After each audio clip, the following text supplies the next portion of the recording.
Okay, hello everyone. I hope you can hear me.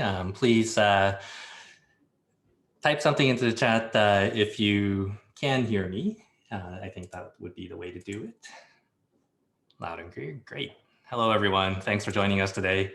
Welcome to the NAVTA's annual general membership meeting. My name is Ken Yagi and I am the current NAVTA president, but only for the next little bit as we go through this. As our announcements for this meeting is noted, this meeting is our annual State of the Association address. And this is where I'll give you a recap briefly on the association's many accomplishments of the year, let you know about the association's current membership and financial positions, and then pass the reins over to your next president, who is going to be Ed Carlson. So at the end of this, Ed also has the pleasure of revealing the recipient of the 2020 Veterinary Technician of the Year Award. So please be sure to stick around for that. But before we get started, I'd love to invite Dr. Hilary Noyes from Hills Pet Nutrition to say a few words. As many of you know, Hills sponsors the convention issue of the NAVTA Journal, which would have been distributed at VMX this month. But since VMX was pushed back to June, we wanted to give Hills and Dr. Noyes the opportunity to talk about the special issue of the journal. So Dr. Noyes. Thank you, Ken. Yeah, thanks so much for having me. And thank you to NAVTA for all you do. I know in my role at Hills and also in my previous life as a practicing veterinarian, I know very, very firsthand how integral all of you technicians and nurses are to keeping the ship afloat. So really just amazing everything that you all do. My role at Hills is technically called Assistant Manager for Students and Recent Graduate Affairs, but I also do handle all of our relationships and program management for veterinary nurse and technician and veterinary nurse and technician student affairs as well. So if anybody ever has any questions for me, or if you are at a veterinary technician AVMA accredited school and want to sign up for our VIP market program or get some other education, please feel free to reach out. I will type my email address in the chat, or you can always reach out to the folks at NAVTA headquarters for that. As Ken said, we are very, very proud to sponsor the convention issue. Normally we'd be handing that out this week in Orlando, but of course, the world being what it is, a little bit of a change of plans. That said, you don't need to wait until June for it. We will be helping now to distribute that digitally. We're just waiting on a couple of finalization things, and that should be hitting your inboxes shortly. We have a really fantastic article from one of our nutritionists, Dr. Catherine Ruggiero, and she wrote about allergic skin disease in the dog. So as we'll be heading into spring here in a few months, I know that's something that we see every day. And then I wrote a piece on pet obesity in the pandemic, which was a really fun one to write. You know, we talk a lot about obesity, but I got to dive into the very new research on how the pandemic has impacted pet obesity. And there's some really interesting kind of disparate findings there, both making it potentially better and also making it potentially worse. So check that out. Let us know again if you need anything from Hills. We are so proud to partner with NAVTA and just love our technicians and our nurses. And hopefully one day we will get to see each other in person and travel again. This is my background from my last international travel. So I'm over here wishful thinking that we'll get to do that again. So thanks everybody, have a great meeting. And again, thank you so much from Hills. Thank you very much, Dr. Noyes. Hills has been supporter of NAVTA and our profession from the very start that NAVTA formed up. And so thank you very much for continuing to support our profession. Okay. So with that, I will go ahead and call this meeting to order. Probably the last time I have to say that for NAVTA, which would but the most obvious signs of NAVTA's success in 2020 was our growth in membership. As of December 31st, 2020, NAVTA's total membership stood at 8,435 individuals. And that's an increase of 2,636 or 45.5% from 1 year ago. So we've seen tremendous growth. Thank you for placing your trust in NAVTA and for looking to NAVTA for leadership and resources, which we'll continue to provide. With our growth in membership, along with other successes during the year, NAVTA is poised to have a positive cash flow for 2020. And while the year-end figures are not yet finalized, as of early December, total revenue was at 80% of budget, despite the pandemic, and the expenses were very much under control, which should lead to NAVTA experiencing a net gain for the year. So we'll have a financial report after the accounting for the year is wrapped up, and we'll have it published with the annual impact report. So please look out for that. But that net gain will allow NAVTA to create a reserve fund or a rainy day fund to help protect against any future revenue shortages and to fund projects in the strategic plan that we worked on this year. So speaking of that strategic plan, the NAVTA board formally adopted an entirely new strategic plan in September of 2020. The strategic planning process took place entirely over Zoom, and it was a little bit of a challenge, but it took 15 meetings in all from May to August, resulting in a new vision, mission, and goals for NAVTA. And Ed will be able to share that with you a little bit later in this meeting. NAVTA is planning a significant marketing campaign to alert the industry of the highlights of the new plan. And so you'll start seeing that soon. But looking back over the last year, NAVTA responded to the pandemic in different kinds of ways. In mid-March, we reached out to every state veterinary medical exam and licensing boards and encouraged them to consider temporarily implementing measures of leniency in regard to continuing education requirements and credentialing when people may have had a difficult time gaining CE. Included in the request was the suggestion to consider making more virtual or online course eligible for that CE requirement, as well as to consider extending the timeline by which CE credits had to be earned. We also looked at our own credentialing bodies, the Approved Veterinary Assistant Program and the Committee on Veterinary Technician Specialties, and recommended to them that they be lenient in their offerings to the requirements for those seeking CE credits. NAVTA also produced a press release voicing support for technicians to be deemed essential and essential employees during the coronavirus pandemic, so that we had that classification. And working with the American Veterinary Medical Foundation, NAVTA partnered with Hills and Zoetis to offer a $200,000 COVID-19 financial relief grant for veterinary technicians and assistants.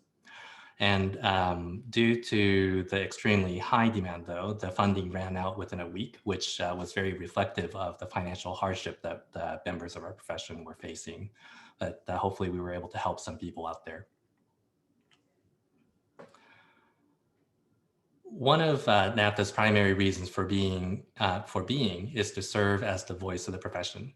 In 2020, we did that in many different ways, but most significantly through participation in many groups where we advocated for the profession. NAVTA represents veterinary technicians with members or liaison seats on several organizations and committees, including the AVMA Telehealth Coalition, the AVMA Economic Advisory Research Council, the AVMA and AAVMC Commission for a Diverse, Equitable, and Inclusive Veterinary Profession, which has recently formed, the AAVSB's Veterinary Technician National Exam Board, the AAVSB Regulatory Policy Task Force, the World Small Animal Veterinary Association, the Pet Nutrition Alliance, Veterinary Medicine Interconnected, which is another DEI affiliate group, Partners for Healthy Pets, and the International Veterinary Nurse and Technicians Association. And so we serve as a voice for you specifically. Another of the primary pillars for NAVTA's existence is to provide continuing education to you, the members. And in 2020, we did that in new and exciting ways. At the beginning of the year, our CE committee helped develop sessions that were presented live and in person. Remember those days when we could meet in person at both VMX in Orlando and WVC in Las Vegas. Once the pandemic came into play, the CE committee pivoted to help NAVTA provide CE remotely. And this included developing sessions for the AVMA conference, which was held virtually, as well as developing NAVTA's own webinars. All told, NAVTA delivered nearly a dozen free webinars since between June and November, including the Leadership Symposium, which was an incredible success. NAVTA definitely thanks the Leadership Symposium sponsors for enabling us to offer these outstanding sessions free to NAVTA members. And for those of you involved in state associations or VTS Academy leadership, registration will be open soon for the NAVTA Leadership Summit. And this is going to be the first part of the 4-part series will be offered on Saturday, February 20th. In 2020, NAVTA raised $130,000 through fundraising efforts to directly support the Veterinary Nurse Initiative. This was separate and distinct from funds NAVTA received from membership dues or any other source. And the vast majority of these funds were earmarked for lobbying efforts related to the veterinary nurse title issue. Unfortunately, lobbying initiatives stopped in nearly every state as a result of COVID-19 pandemic. With state governments either shutting down or placing priorities on other issues. Prior to the shutdown, lobbying efforts were taking place in Indiana, Oklahoma, and Ohio. And the VNI is actually foregoing direct lobbying efforts in 2021 while supporting efforts surrounding the veterinary nurse title at the state levels. But as you know, the VNI is not just about the veterinary nurse title. The VNI's goals are to promote a standard credential for veterinary technicians and nurses in the US with educational standards, to establish the professional identity of veterinary technicians through public education and title protection, to clarify the value, scope of practice, and title of credentialed veterinary technicians, and to define the role of veterinary technicians in all areas of veterinary practice to maximize potentials and outcomes. The VNI is currently preparing a title protection report based on a survey through which each of you gave input, returning over 3,500 responses.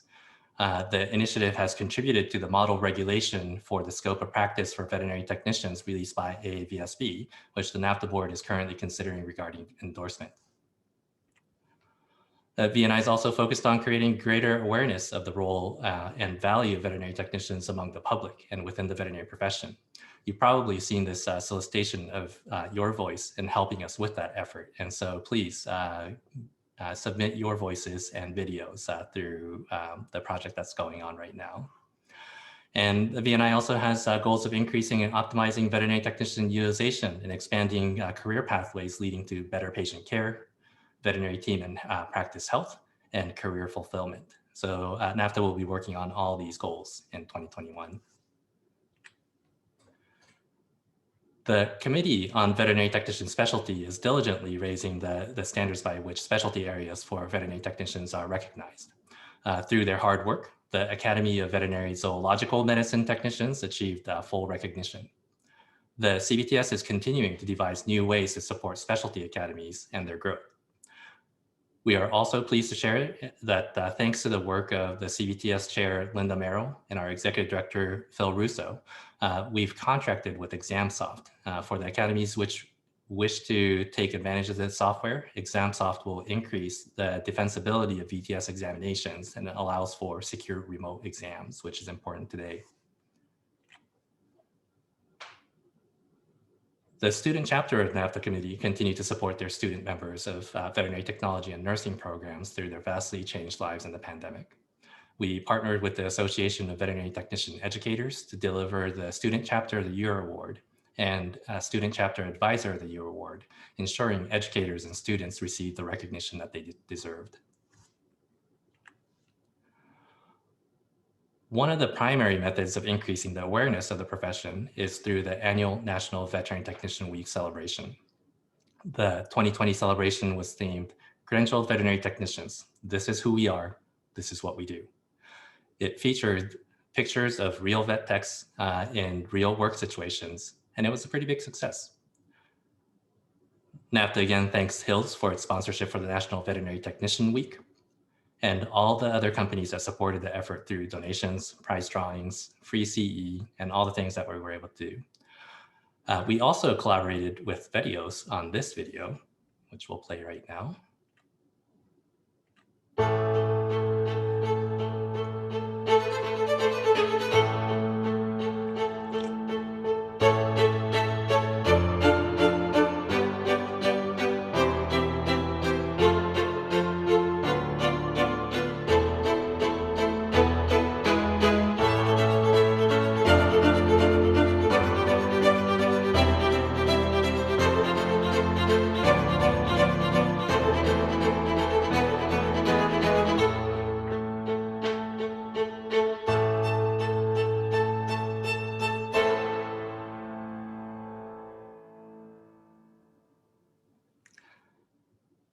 This video served as a form of public outreach and created a template for a video in which anyone in the field could insert their own photos and celebrate on their own, making the effort in this outreach and reaching people in a expanded in an exponential manner.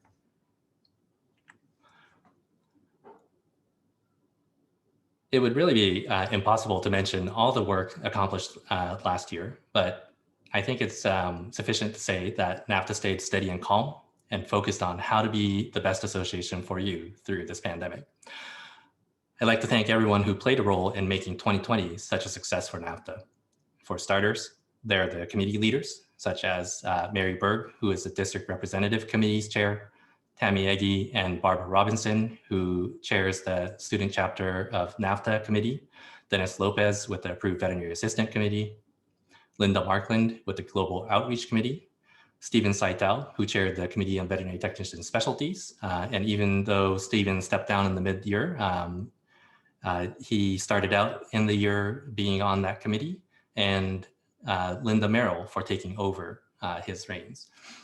Vicki O'Grain with the Education Committee, Ed Carlson, Veterinary Nurse Initiative, Rebecca Rose and Beth Skiles with the Wellbeing Task Force, Mark Sharpless with the Legal and Governance Committee, Beth Skiles Membership Committee, and Ryan Fraser for the Public Relations Committee. I'd especially like to recognize the 2020 Executive Board. These exceptional individuals led NAVTA through one of the most trying times in history, participated in dozens of Zoom meetings, and gave their time and their talent unselfishly all year. And I am the current president, but the people that I want to recognize are the president-elect, Ed Carlson, Secretary Jamie Rauscher, Treasurer Michelle Krasicki-Ani, hopefully I said that correctly, and immediate past president, Aaron Spencer, member at large, Harold Davis, and another member at large, Courtney Waxman. We also can't go without recognizing Phil Russo. He is our new executive director and a certified association executive who was previously an executive director for the National Association of Fleet Administrators, but he has now come on board to be the executive director for NAVTA. And his strength in helping us identify areas of improvement, filling the gaps that are needed to be filled, and continue to grow NAVTA as an association has been invaluable. So thank you, Phil.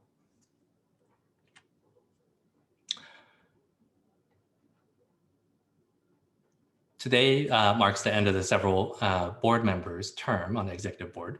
And I'd like to offer my heartfelt thanks to Jamie, Michelle, and Aaron for their years of service and deep involvement in the association. Jamie's always been someone who supported the profession behind the scenes without asking for the spotlight. And those of us who've been through association leadership know that it really can be sometimes feel like at least a thankless job. But the impact that Jamie has made through creating amazing leadership summit programs and helping guide emerging leaders is unquantifiable. So thank you for all that you have done through these tough times, Jamie. Michelle has brought on the business and financial stewardship of the association and has never hesitated to ask tough questions when needed to ensure that the future of the association and our profession was financially sound. It is because of the diverse backgrounds and career pathways such as hers that we were able to see complete perspectives of the field. So thank you for all that you have done, Michelle. Aaron's an individual who carried the association forward to new levels, keeping us moving by filling the role of both executive director and president in 2019. And after she stepped off into the immediate past president position, I recall her saying, I can actually have opinions now, and I will have opinions. And it was these opinions to ensure fairness, diligence, and commitment to our values that helped guide the association to the new heights of today. So Aaron, I know you're counting down the minutes you have remaining on the board to get some well-deserved rest from the board activities, but we all know that you're not going to go very far. You're going to be taking on various key roles to further our profession even more. So thank you for your time on the board. And as I mentioned earlier, today also marks the end of my term as NAVTA president. When I think back on my presidency, all I can say is it certainly wasn't how I expected my year to go. Sure, I had different kinds of thoughts regarding how my presidency would go and what we could accomplish. And we had to pivot our focus, but yet I feel very fulfilled reaching this moment. Being able to support the members on the front lines, acting as an organization to help ease stresses of the everyday in the pandemic, speaking out for social justice, and setting our organization up for meaningful change in diversity, equity, and inclusion. Collaborating with national and state organizations to further standardizing your credentials, and completing a strategic plan that will move our organization forward for years to come. It has every piece of what I came into this role to do, to make an impact and helping the members of our profession. I know I speak for the entire NAVTA board when I express my excitement and eagerness for the new year and the future for NAVTA. These are changing and turbulent times indeed, but I'm certain that NAVTA will continue its success and become stronger and better in the months ahead. And now it's my distinct pleasure to hand over the NAVTA presidency to most capable leader and a good friend, Ed Carlson. Ed has a long and successful career as a veterinary technician and will be an excellent president for NAVTA. Ed's backgrounds include positions in internal medicine, emergency and critical care. Yes, I checked with him. He worked in emergency and critical care and general practice. He's been a head technician and a hospital manager, and is currently the director of technician learning and development for Ethos Veterinary Health and VetBloom. Ed's been involved with NAVTA since 2013, when he suggested that NAVTA hold a technician case report at NAVC, and he's been organizing them ever since. He's also served on several NAVTA committees, including serving as chair of the Committee on Veterinary Technician Specialties. Ed is a former Region 1 district representative and also a former NAVTA board member, having served as member at large from 2015 to 2017. In addition to NAVTA, Ed has served on executive boards of the Massachusetts Veterinary Technician Association and the New Hampshire Veterinary Technician Association. He's also the treasurer of the Academy of Veterinary Nutrition Technicians, a member of the Association of Veterinary Technician Educators, and a member of the Connecticut Veterinary Technician Association. So Ed's obtained a VTS in nutrition in 2014 and lectures frequently at local, regional, and national veterinary conferences on a variety of nutrition topics. What, Ed, not ECC? You have to change that. As I said, Ed has excellent credentials to be the NAVTA president, and I'm very proud to hand over the reins to him now. Mr. Carlson.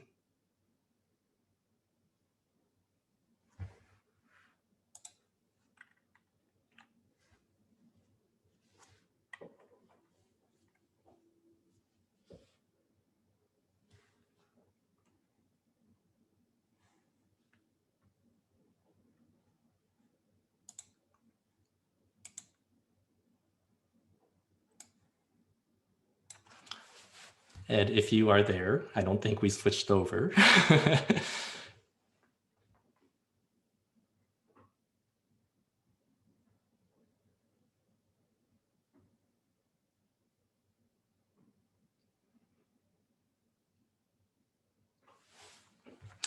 One second, everyone.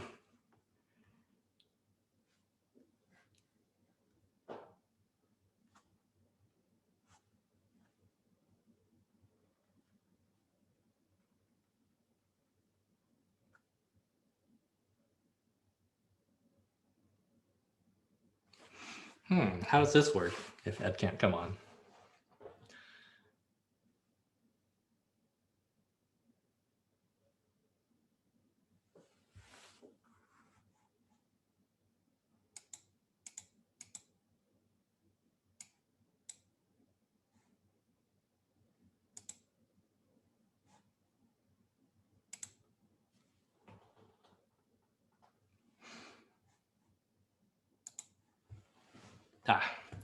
Sorry, everyone. I got a message from Ed saying that his PC is frozen at the moment, and so he will have to get back on.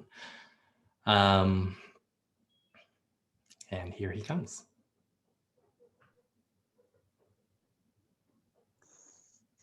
Hello, can you hear me, Ken?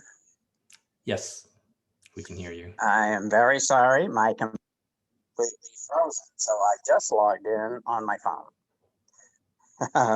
1 second, trying to change the volume here so I can actually hear you maybe.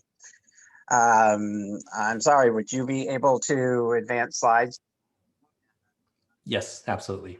I actually, like I said, my computer is completely frozen. So I guess I'm just going to have to basically wing this for the rest of it since I don't have my, unfortunately.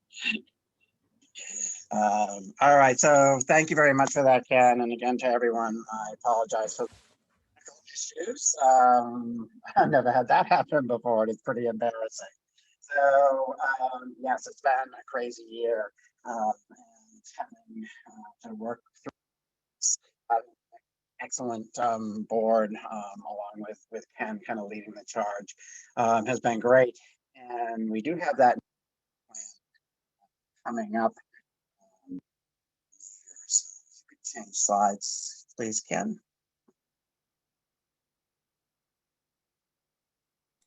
Sorry, Ed, can you say that one more time?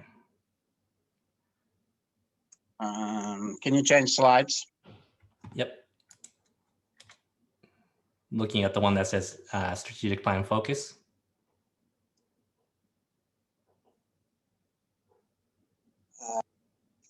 Sorry, I'm having a hard time hearing you here. So Yeah, it seems like your voice is, your connection is breaking up for us as well, and the audience is seeing that too. all right, can we try again now? Is that any better? That sounds a lot better. So Okay. I am on the NAVTA Excellent. strategic Sorry plan about that. focus slide for you. All right, yeah, I can see it now on my phone, but again, I'm sorry about this, but kind of bear with me, folks. So yeah, if you can click through each of those points, that would be great, Ken. Thank you. So yeah, so strategic plan this year will be focusing on advocacy, awareness, infrastructure of NAVTA and membership, as well as personal development. So all of these points are kind of our main pillars of our strategic plan, with many other initiatives and plans and projects listed underneath those that hopefully will be able to put together more committees and task forces to be able to move this strategic plan forward. Next slide, please. And this is a great time to also mention we really can use your help and need your help. So it doesn't have to be that you necessarily run for a board position or say that you will chair a committee, but maybe be on a committee, maybe be on a task force. So reaching out to Phil and his team at info@nafta.net so that you could perhaps get involved would really be appreciated. As I said, we have so many projects on our strategic plan coming up that really it's going to take a village. And so if everyone here could volunteer a small amount of their time to help NAVTA through working on some of these committees and task force, that would certainly be appreciated. Next slide, please. And so now I get to introduce the NAVTA board for 2021. So I guess I have to kind of take the reins from Ken at this point and try to kind of live in his shoes for a little bit, and hopefully can do as good a job as he has done. I'm really excited to have Ashley as our president-elect. You'll notice that she and some of the other new incoming board members have served on other committees or have been committee chairs. And so that really is a great way, as I said, to get involved. I'm especially happy to see Harold Davis moving from a member at large position into a treasurer position. Having Harold with his experience and expertise continuing on the board, I think is really a strong point for NAVTA. And so thank you for Harold for accepting that nomination. I also really appreciate the fact that in the last couple of years, or last year or so that I have been on the board, excuse me, when we look at financials, Harold always has good questions to ask and good points to bring up. So he's going to be an excellent treasure for us. Mandy Fultz also has been working with the VNI task force and is working on a title protection survey and report that'll be coming out soon, and happy to have her joining the board as well. Ryan Fraser, as you saw, has been a committee chair, has also been a district rep, and so he'll be joining the board. Continuing on will be Courtney Waxman. Happy to have her continuing with us as well. And of course, Ken, who I will be sure to have plenty of projects for him to work on. And I did notice, even though I was having computer problems, the little dig at me about having, way back when I was young and foolish, having worked in internal medicine and emergency critical care, before smartening up and moving on to nutrition, which we all know is the very best specialty of all. No comments, Ken, just change the slide. And now, one of my first official duties as the new NAVTA chair, NAVTA president, is to introduce our veterinary technician of the year. I'm going to ask Ken if he wouldn't mind reading some of the comments that we had put together for this introduction, since I can't see that right now with my dead computer in front of me.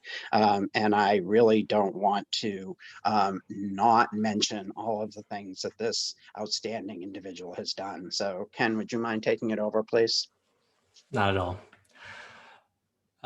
This award, the Veterinary Technician of the Year Award, is presented to a NAVTA member who has provided leadership and contributed to the association and the overall betterment of the industry. All NAVTA members are able to nominate a fellow member for this award. And this year, we received some great nominations. In the end, though, the executive board agreed unanimously on this well-deserving person. This year's Veterinary Technician of the Year was chosen because he exemplifies what it means to be a veterinary technician. He is involved in the state VTA, or Veterinary Technician Association, a group he helped form, and is currently on the board as secretary. He actively recruits new members and encourages them to get involved. And he supports the Vet Tech Association by offering virtual race CE, which was so critical during the COVID crisis. But his greatest accomplishment in the eyes of the NAVTA board, along with his Veterinary Technician Association, was his work in bringing veterinary technician credentialing to the state of Utah. It cannot be understated what a huge accomplishment this was and how difficult a task it is. But because of this year's Veterinary Technician of the Year, the state passed a law to offer credentialing not only to graduates, but through 2 alternate routes. I am proud to announce that the NAVTA Veterinary Technician of the Year is being awarded to Mr. Drew Mellon, RVT, of Mountain West Veterinary Specialists. Thank you. This is a huge honor. Yeah, I didn't prepare any thoughts. I didn't think I would be selected for this, to be honest. I just want to clarify one thing in the introduction there. I did not help form the US VTA. The president here, Michiko Briseau, she's on this. She's logged into this as well. She helped form it, and she kept it running well before I showed up. And anyway, I just want to say real quickly, it's a huge honor to be recognized for, all the things that were listed, but I just feel I should point out that it was a huge community effort to, accomplish the credentialing. I was, basically the person that took the football that last 1 yard into the end zone, but everyone else got it those 99 yards to get it there.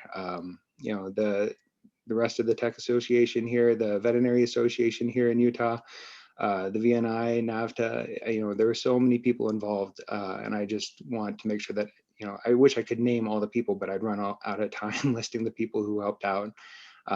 So it's a community effort, and it really demonstrates the importance of being involved in, you know, NAVTA and the state association wherever you're at.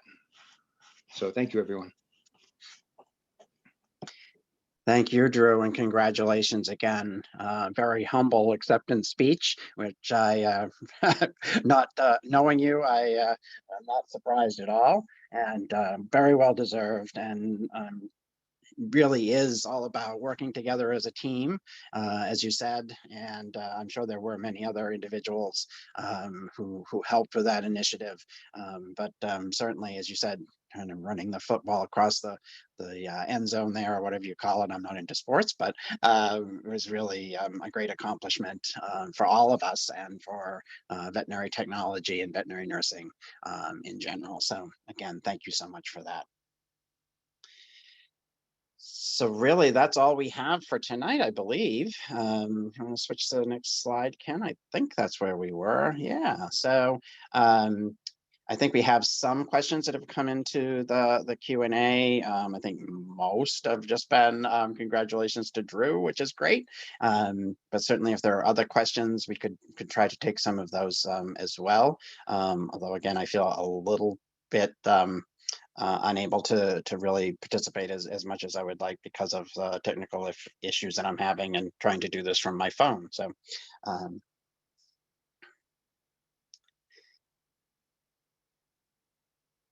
right, so not seeing any more questions coming into the chat right now. Ed, there's one question, if you can hear me. Janine's asking, will we have access to the strategic plan? We have access to the strategic plan. So there will be, I'm not sure that the entire strategic plan, I don't remember how many pages that is, if that will all be made available. Certainly there will be more information coming out, both in the NAVTA journal as well as the impact report, I would imagine. When can we expect to see a membership breakdown? I guess I can't necessarily answer that question completely, only because I'm not exactly sure what the software allows for and is easy for Phil and his team to be able to pull from that. I know that we have our full membership, or NAVTA membership, is credentialed technicians, and then all other groups are in the associate group. So if you're looking for how many people are assistants versus if there are veterinarians versus if there are front desk individuals and those kinds of things, I'm not sure that we have that information. What are the questions? Ed, Janet is asking, when is the next NAVTA demographic survey planned for? I don't know that I have the answer to that question. Do you, Ken? I know that we've talked about it, but I'm not sure if we've set anything in motion at this point. So the state of the demographic survey is an update is that we have it planned, and we have a task force and volunteers that have come forward to create a core group that will take a look at expanding on that task force and taking a look at the focus of the demographic survey and getting that out. And so hopefully this year is when we would be able to renew that coming up. Thank you for that. Another question is, what is the best way for us as individuals to remain aware of what the association is doing during the year? Definitely looking at the NAVTA journal when that comes out. That's where you'll see most of the news. You'll also, if you're are a member of NAVTA will be getting email newsletters and other emails coming out that give us more information about what's going on with the organization. We also are on social media, and then of course reaching out if you'd like to get more involved and be included in a task force or a committee at some point is really where to get a lot of information.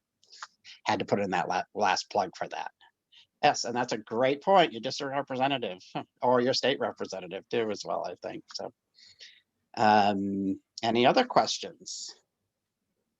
Oops, looks like there's some up in the Q&A. Whoop.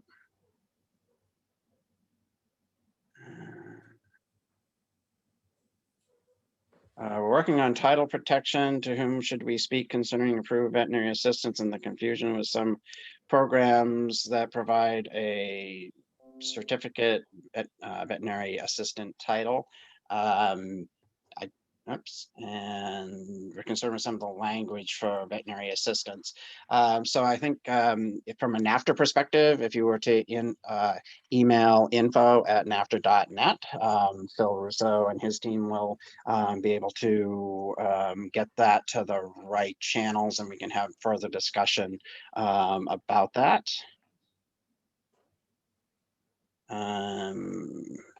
What is NAVTA's EBITDA? I'm sorry, I don't know what that is. The earnings before interest, tax, and depreciation and amortization, apparently. And I looked that up as well, but I hear that terminology used often in business sense, but I think details on the financials we'll have to defer to Phil and PMA on reporting us on the finances. And if there's an interest in having that number, we'll definitely make him aware of it and go from there. We don't know that number right now.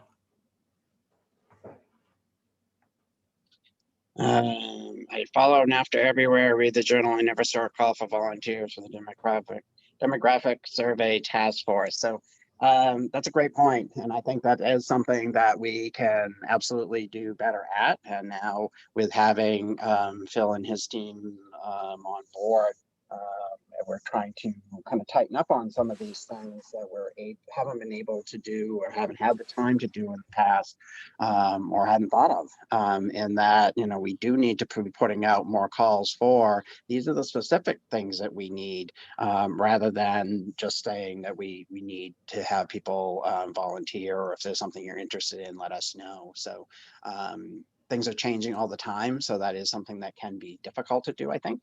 However, that's not intended to be an excuse. That's just kind of fact, I suppose. And hopefully we'll be able to kind of do better with that in the future. But certainly, Ed, yep.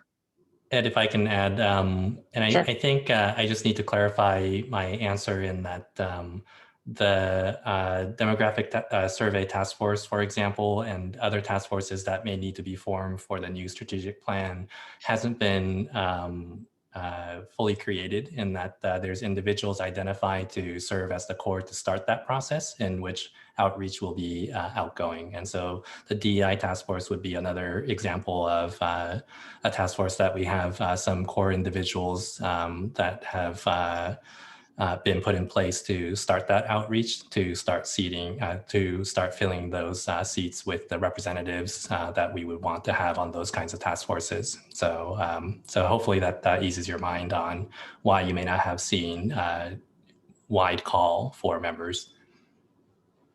Great point, Ken. Thank you. And so I think you already kind of answered some of the question about DEI and what NAVTA will be doing with that statement. And then I guess I would just like to add to that that AVMA and, now I'm going to get it wrong, AAVMC, is that right, Ken? Yes.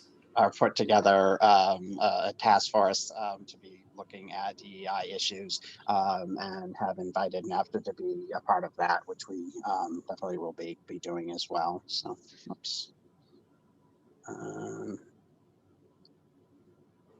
see. Am I missing any questions? Why isn't Phil at the meeting? Well, not only did Phil have a death in the family this week, but he also had a medical issue himself. So he's not here at the meeting tonight. I'm sorry.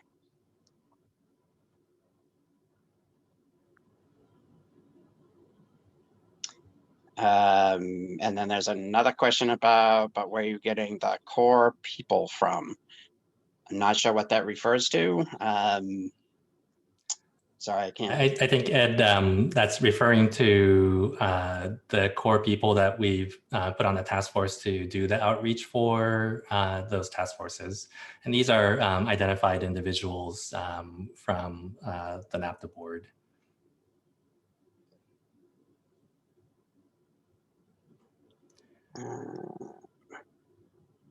And there's another question that's asking what role will NAVTA play on that task force? Which task force, if you don't mind clarifying, then we can answer that question.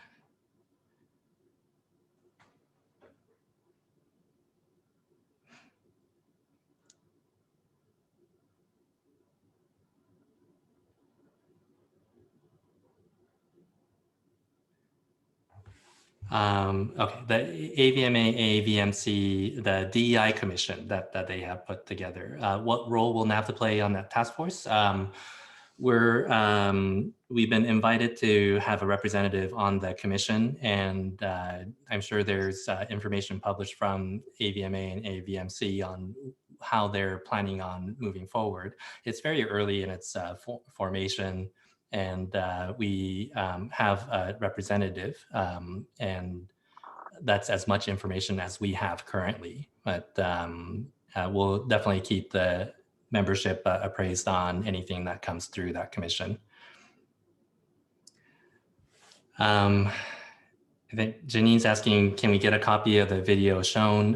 Malia may be on the meeting and she may have the ability to link, but it should have been available on the NAVTA website. And if it's not there anymore because the Vet Tech Week is over or something to that extent, I can happily send you a link to it.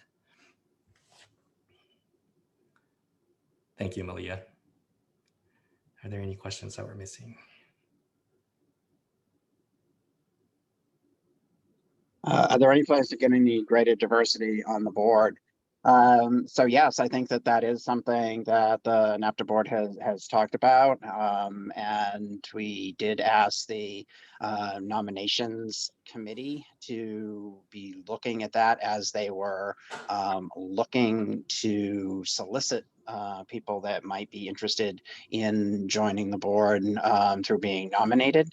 However, again, we are a little bit tied in kind of the our bylaws, and we aren't just an association that appoints members to the board as some other associations do.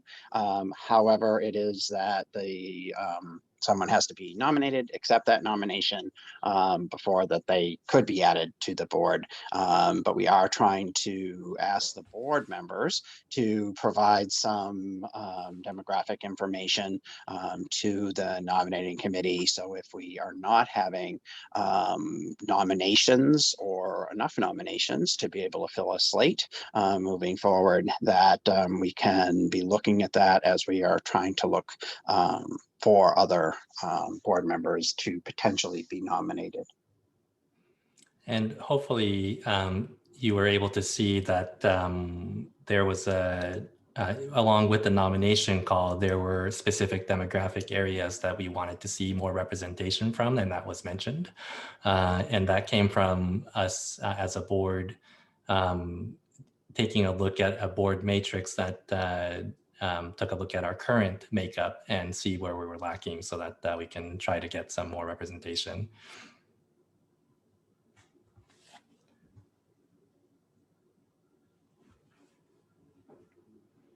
Right. I think we've gone through all the questions. I'm not seeing anything else coming in right now. So I guess with that, I want to thank everyone for being here, for all your great questions, and for a great year coming up ahead. Again, thank you for being here, and look forward to working with you over the coming year. And with that, I guess we'll adjourn. Thanks, everyone. Thank you, everyone. Have a good night.